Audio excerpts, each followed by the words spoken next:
Today we'll check why the Aputure F7 is my favorite light of all, especially if you own a Sony A7 III. Hi, I'm Roger in Finland, and if you're new to the channel, this is mostly about amateur filmmaking. There's some gear reviews, some software tutorials, and then some behind the scenes of our short films. So here we're mostly sharing our learnings, and hopefully you're gonna stay, like, subscribe, and learn with us. Hi, just a small interruption. Probably you have guessed it already because of the size of my channel, but I have no affiliation with Aputure. This is not a sponsored review. I bought the F7 with my own money and obviously the camera as well. Just wanted to make that clear. Just please go on. So what is the F7? The F7 is marketed as an on-camera light, but I feel that that description really lets it down. It can do a lot more than that, and a lot more than if you just put it on top of the camera. But first, let's take a look at it. It's small, it's really small, and it's light. Without the battery, just 260 grams. If you have owned one of the older 198, you're gonna be shocked of how small this is, considering that it's a lot more powerful and a lot more versatile.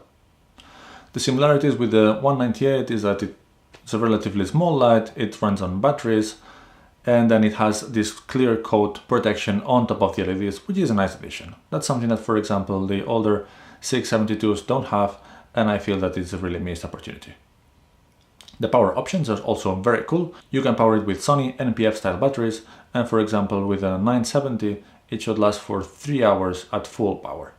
You can power it through USB-C if you have one of those power banks, and also has a D-tap, and with the D-tap you can power it with, well, wherever you plug your D-tap in. So this little light can be powered out of V-mount batteries, for example. All in all, really practical. The light is bicolor, it goes from 3200 Kelvin up to 9500 Kelvin, and it's bright, it's really bright. But a cool feature of this one, it's also that it can go to really low settings.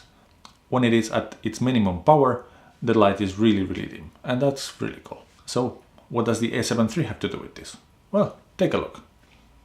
Right now I'm shooting with the A7 III at ISO 1600 using AJLG3, and I'm going to be using the F7 as the only key light. Let's turn it on.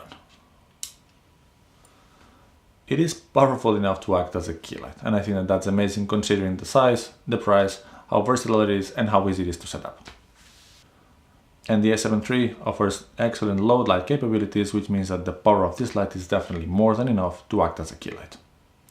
And why do I love it so much? Well, I don't have any fancy studio, this is just my home office, and I really have very little chances to shoot this video, so when I have half an hour, I don't want to spend 80% of the time setting up a fancy and complicated setup. I do have a C120D from Aputure as well, which is an excellent light, but I don't have the luxury of having it mounted with a light dome all the time in here. So that's why I love the F7. I still use the C120D when I really do have the time for it, or when we're shooting our short films because of its power.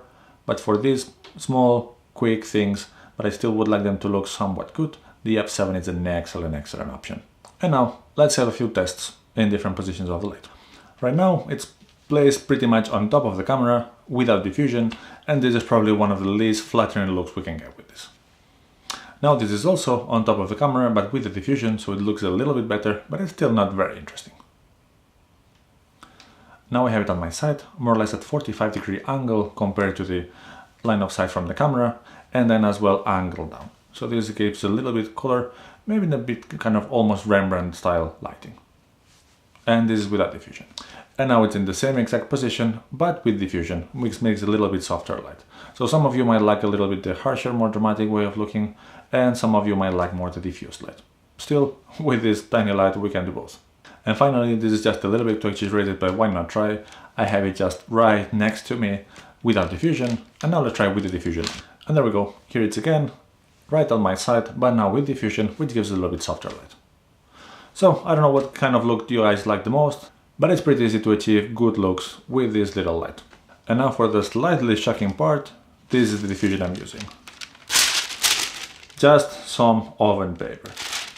Now take a look at how it looks. And this already improved the quality. Let me crank it up a little bit.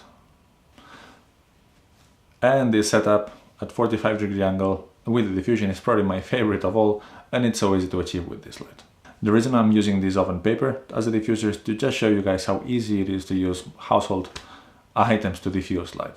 I could have used one of these umbrellas, but it just kind of gets a little bit too much on the way when you try to install it on light. So it works, they are practical, but if you're lacking space, as I am right now, it's not the best option. So that's why I was using this oven paper. The light itself comes with a diffusion sheet that mounts on top of the front panel. It's super practical and it behaves pretty closely to this oven paper. But right now I don't have it with me. And as mentioned before, I still have the big C120D for when I have either the time or when we're shooting our short films, which is great. But this little guy, the F7, has pushed away the 198, which is not a surprise, but it made me sell the 672 spot. The usage I had for it was a similar one, so when I'm in a hurry or I don't have too much time, but it's still bigger, it uses more batteries and more power, and even if it's a little bit more powerful than this one, it didn't give me that much added value compared to the size, the weight, and how practical this little guy is. And this is why the F7 has become my favorite light of all. Alright, that's it. I think that the F7 is one of the most versatile lights that you can buy right now, but I would be interested to hear what is your favorite light. And we'll see you next time.